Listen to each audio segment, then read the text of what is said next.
What do you do when God's plan doesn't look anything like the way you thought it was supposed to happen? Because today we're going to see one generation end with Abraham and two more be born with Isaac's sons. And before Jacob and Esau are even born, God makes it clear that his plan is not going to follow human expectations. Let's talk about it. Welcome to the Huddle. I'm Ty. And today's reading is going to come from Genesis chapter 25, verses 1 through 26, 1 Chronicles 32 and 33, and also verses 28 through 31 and 34. Like and subscribe. Now, we know Abraham's wife has passed away and he's taken on a new wife, Keturah. And my dog is still having children, right? She birthed him 5 more sons. And through Chronicles, we can see the lineage of all the families. Now, with these new sons, Abraham's sons, Isaac was clearly his favorite. He gave him all that he had, and he sent his other sons away with gifts, but they went east, right, all the way almost to Egypt, and that's where they lived.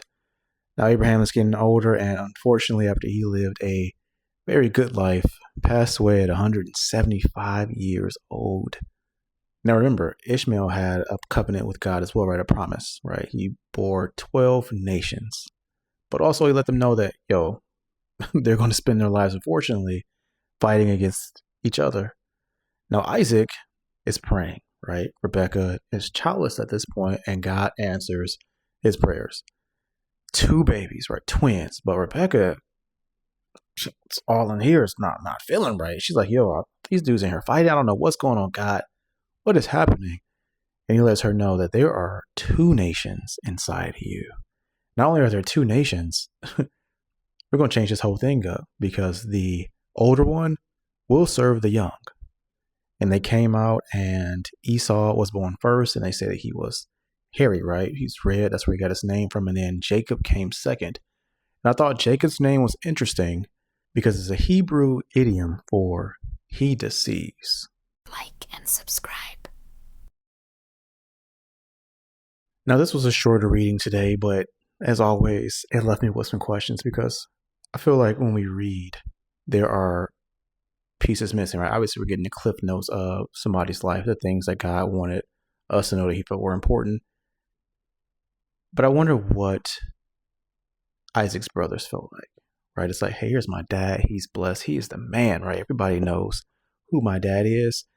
But he's about to send me away with some gifts and he's going to stay here with you. But maybe they were cool with it, right? Like, I don't got to take care of my dad. Isaac, it's all you. Also, just did not know what Ishmael was thinking, knowing that, you had a whole lineage, right? Like kings, everything came from you. But strife would always be amongst you. And it made me wonder, is this because of the sins of his parents, right? Remember, Ishmael came from Hagar's side, right? The slave. It was not Abraham's wife. And I wonder because of that, because there was strife in the household between Hagar and Sarah and Abraham as well, right? Because Sarah wanted her to go. That mean that sin or that strife went down into those generations and now they have to deal with that as well. Like and subscribe. It made me evaluate my decision making, right? Could you imagine being punished for something that you didn't even do? Definitely something I don't want generations after me to have to go through. So it's definitely time to look at myself and do some self-reflection. But after that, just looking at how faithful Isaac was, because while he's watching his brother have all these children, he's looking at his wife and he's like, we are childless. But once again, we say faith pay off, because what did Isaac do? He didn't complain. It said that he prayed. And then God did what God does, right? He answered his prayers and he blessed him with not one baby, but 2 sons inside of him, inside of Rebecca. But here's the thing with that, right? I'm wondering what God is doing with them, because from the start, they're already fighting. And it made me think about Cain and Abel, because then the second part of the fight is God is letting them know that, the younger one will serve the older one, which isn't traditional, right? Firstborn, you get all the rights. But here's the thing with that.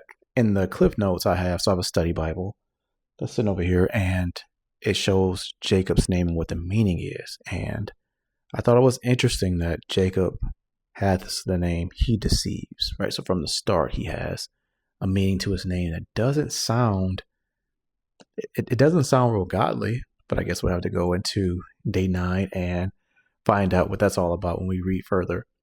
So the question I have for all of us is, where are you struggling to follow God's plan because his plan doesn't look like yours? And I hope that while you're answering and you reflect on that, that we remember Abraham, right? Because regardless of what Abraham thought his plan may be, he did what God told him to do. And throughout his 175 years of life, and every generation after him, they were all blessed because of that. So remember that. I'll see you guys tomorrow. Easy day.